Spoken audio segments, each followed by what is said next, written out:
Cake? No need for it. Go ahead and toss it out. That's what my husband said on my birthday. And had the audacity to go on a trip with his mistress. I had hoped this would be our last chance. But it seems I was mistaken. I really don't think I can continue living with you anymore. Understood. In that case, I'll do as you said. Throw out the cake. And I'll throw out something else that's important to you as well. And then, prepare yourself. Because I'm going to throw out the thing that is most unnecessary to me. My name is Sarah. I'm a 28-year-old office worker. My husband Bob also works in an office, although it's a different company. We don't have any children. Bob and I met a year ago. It was at a party held by a senior colleague from work. I'm rather plain, a bit overweight, introverted, and gloomy. And my hobby is reading comic books. An indoor type of person. So I was invited to the party only to make up the numbers. Also, I knew this, so I didn't join the conversation much and was just drinking my beverage at the edge of the table. Still, out of all the participants there, Bob, who was the most handsome, outgoing, and good at conversing, for some reason, actively started talking to me. Bob enjoys traveling and collecting vintage vinyl records, and he told me stories about his travels and old music, which were really interesting. When it was time to go home, he asked for my contact details, and though I was surprised, we exchanged our contact information on Facebook, and the very next day, he messaged me, "I'd like to meet up. Just the two of us next time." I was so surprised that at first, I wondered if this was some kind of punishment game, or if he was going to try to sell me something. But I was happy, so I agreed, and we had a meal together on a later date. After that, he frequently asked me out, and after a few dates, he confessed his feelings for me.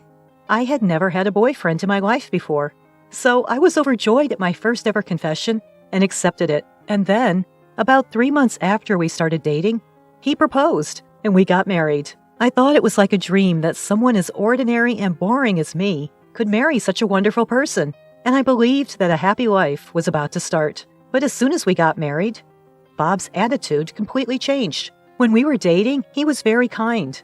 But once we got married, he started pushing all the household chores on me and would just laze around watching TV or listening to records in his room when he got back from work.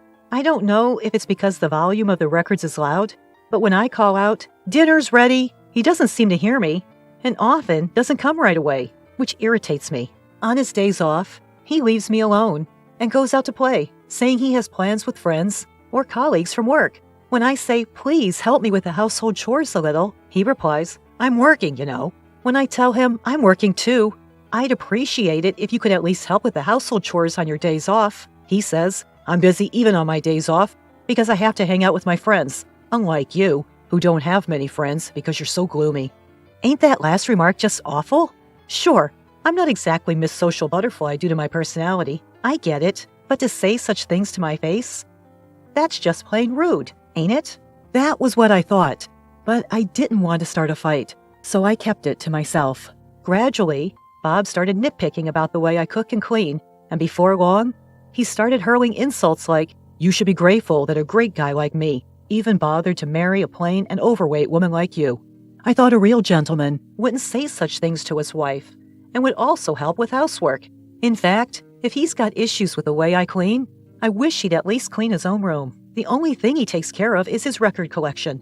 Also, I love reading comic books, and I've collected quite a few over the years. But one day, I found that all the comic books I had in my room had vanished. I asked Bob, suspecting the worst, and he said, "Oh, those? They were in the way, so I threw them out." I can't believe it. Those were important to me. Some of them were even out of print, hard to get.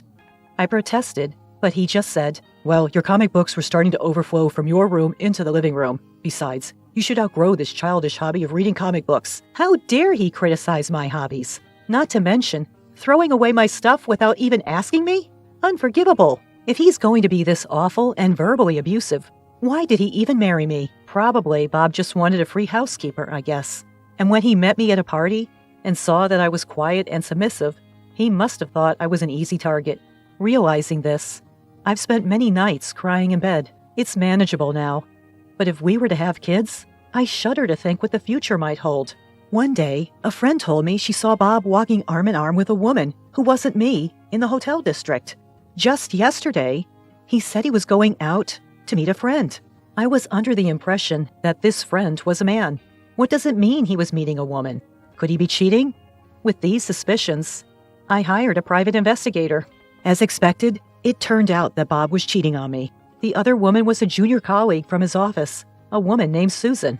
He had been cheating on me since we got married. Whenever he said he was going out to meet friends or colleagues, it was mostly dates with Susan. How dare he dump all the housework on me and then play around? I'm going to divorce him, I thought, and even consulted a lawyer. But even so, I couldn't completely hate Bob, who allowed even a plain and boring woman like me to dream a little about marriage. So I decided to make one last bet. This coming Saturday is my birthday. If Bob would celebrate the day with me, I thought I would hold off on the divorce. At dinner, I said to Bob, "Bob, do you remember what's coming up this Saturday?" "Huh? Saturday? Is there something special going on?" I was a little shocked to realize that he had completely forgotten. At this point, my hopes were dashed again, but I continued the conversation.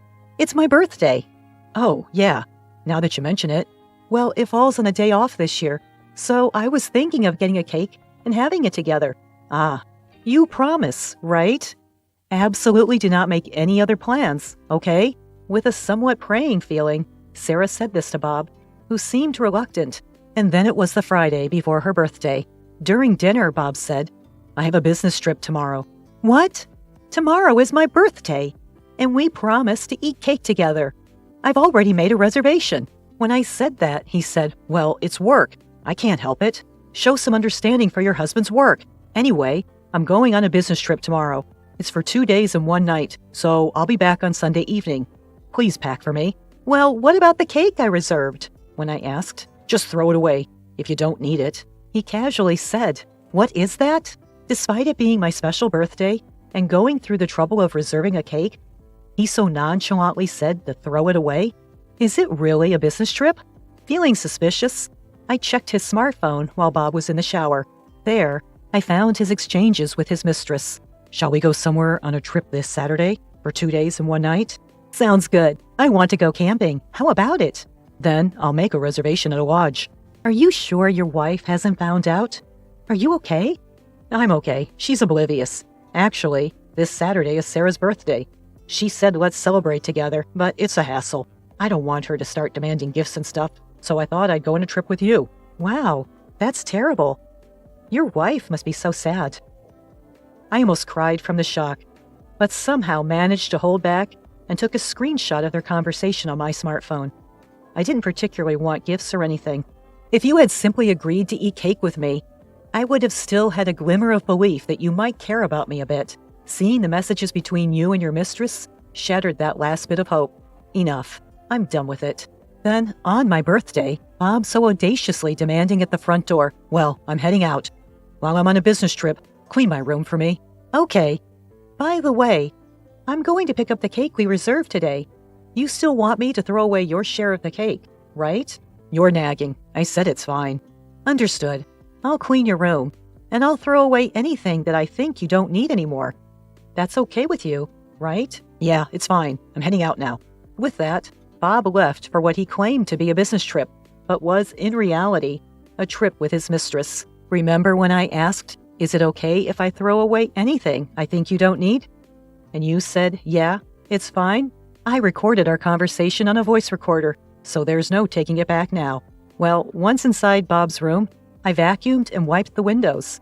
Next, I disposed of the unwanted items. Old clothes, piles of stationery, and the record collection that Bob had been amassing. It took quite a bit of money and effort to collect those records, I recall. I packed up all these items and put them in the storeroom. Then I placed the filled-out divorce papers on the living room table and left the house. Now, it's my birthday after all. I'm going to enjoy it just as I like. First, I went to pick up the reserved cake. After that, I booked a room in a luxury hotel I had always wanted to visit and ate the cake in my hotel room. Bob said, "Throw it away." But I couldn't bring myself to waste food, so I ate both portions. It was delicious, but I might gain weight again, so I really need to start dieting. I then went shopping in the nearby stores and took a stroll by the sea close by. I had spent my days off doing housework until now, so this kind of leisure day was a first in a long time. Just as I was thinking about this, I received a call from Bob on Sunday night. Honestly, I didn't want to answer, but I had no choice. Hello? Hey, where the heck are you? I got back from my business trip and you're not home, and there's no dinner ready. How annoying. He's ruining the relaxing ambiance of my luxury hotel stay. Well, I'm staying in a hotel for a bit, for reasons. There's a lovely sea nearby. Would you like me to send you a picture? What are you talking about? I don't care about that. Why are you in a hotel? Where's my dinner? Also, I found divorce papers. What's going on? What's going on? Well, if there are divorce papers, you should know what to do, right? Are you planning to make a paper airplane with it? You can't be that stupid. Just sign your name on it and take it to the city hall. So you want a divorce? That's right. Honestly, I'm sick and tired of it. Bob just leaves me alone to play on his day off, and he never helps me with the household chores. From the very beginning, the first thing he does when he calls me is get mad because I haven't prepared dinner. I thought it was unbelievable. What's up with that? And when I looked in the room, my collection of records was gone. What happened? Oh, I threw away the records. As I say that, Bob's voice raises even higher. You threw them away? Are you kidding me? Why? You knew I cherished those. But Bob, you told me before your business trip that I could throw away anything I deemed unnecessary. You said it was okay, so I did. I even have our conversation recorded. Want to listen? And besides, you also threw away my beloved comics, didn't you? Anyway, don't just drop divorce papers on me and leave. I get it. Then let's meet and talk for once. And so a few days later, honestly, I didn't want to see Bob anymore. But I had no choice but to have a discussion at the lawyer's office. Bob, whom I hadn't seen in several days, was in shabby clothes and had unkempt hair. I was the one who used to iron his clothes. I think the conditioner was about to run out. Maybe that's why his hair was so messy. But he should be able to buy conditioner by himself, I think. Seeing Bob in such a sloppy state, I wonder why I ever liked such a person. I'm glad. I had worried about how I would feel if I no longer wanted to divorce after seeing Bob again.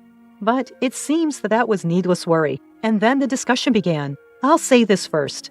I haven't changed my mind about wanting to divorce. This is the amount I want as alimony.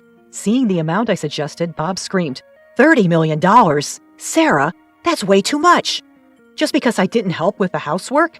Just because he didn't help with the housework? What is this man talking about? That's not all. You've also constantly insulted me, calling me fat and plain.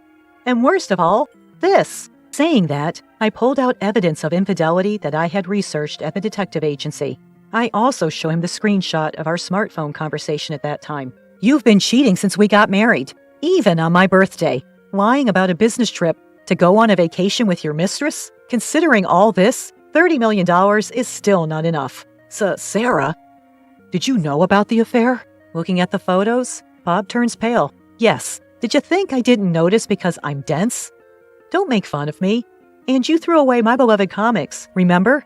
But that's because you threw away my records. Oh, the records? I lied about throwing them away. Surprised Bob, I explain. Actually, I thought about throwing them away, but I felt it would be too cruel, and I didn't want to be held responsible for throwing them away, so I didn't. The records are stored in the back of the storeroom. What? Seeing Bob's relieved face, I say, why are you looking so relieved? The fact that you threw away my comics hasn't changed, so you should compensate for that. And about the cake, you said throw it away? But I couldn't disrespect food, so I ate both portions. So you didn't throw away anything? When Bob sought confirmation, I told him with a chuckle, there's no need for that. I declared to you, I discard anything I don't need. And I've done just that. Well, actually, I'm about to do it. Huh? Bob seemed unable to comprehend. With a deeper smile, I told him, you. Yes, you. You're the thing I need the least. I'm going to get rid of you completely. Once you understand that, please divorce. There's no way the alimony will be less than this amount. If you argue, it'll be higher. When I said this, Bob pleaded, I'm sorry, I won't cheat anymore, and I'll help with the housework because you're here. Because I'm here? What? So you can go on dates with your mistress without any worry, dumping the chores on me during your days off? No, that's not it. Bob babbled, no matter what you say, I intend to divorce. I don't like holding on to trash because I'm a neat freak, I retorted. After I said that, Bob fell apart, stammering, I'm trash? His expression at that moment was priceless. Afterwards, we divorced. Since the divorce, all communication has been through our lawyer, so I haven't seen Bob since. However, according to stories my lawyer shared, Bob, having left all the housework to me, had no domestic skills. He briefly cohabited with Susan, but apparently she too couldn't do housework. Their place quickly became a mess. Their diet was all over the place. Because they were constantly eating out, Bob started gaining weight, and his once handsome face now looks quite regrettable. It seems Susan broke up with Bob and moved on to another job. Furthermore, it became gossip at work that Bob and Susan were having an affair, causing him discomfort. But he can't quit because the alimony I requested is substantial. I've switched jobs and moved, and now I'm enjoying living alone. I'm not run ragged by housework like before. No one gives me a hard time, and I'm happy.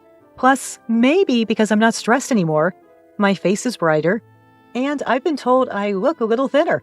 If I continue to lose weight, even though I don't plan to see him again, I might make Bob regret even more.